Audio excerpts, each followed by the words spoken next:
A Padova vince Cooperlo, Gianni Cooperlo, con un successo notevole nella città, con il 59%, Renzi si ferma al 27%, in provincia 45 a 39 sempre per Gianni Cooperlo. Nel Veneto complessivamente abbiamo avuto un ottimo risultato nelle città, vinciamo a Venezia, pareggiamo a Vicenza e comunque in tutte le aree più urbane, che sono anche quelle più dinamiche, il risultato di Gianni Cooperlo è importante e ora la sfida, ovviamente il dato nazionale vede invece primo Matteo Renzi, ora la sfida è aperta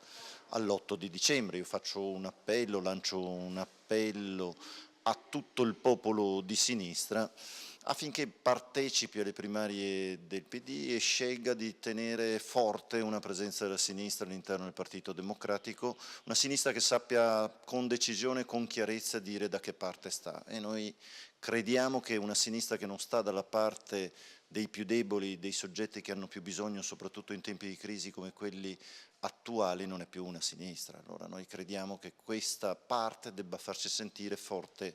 e chiara alle primarie dell'8 dicembre. Invito veramente tutto il popolo di sinistra a partecipare l'8 dicembre ai nostri seggi e a votare Gianni Cooperlo.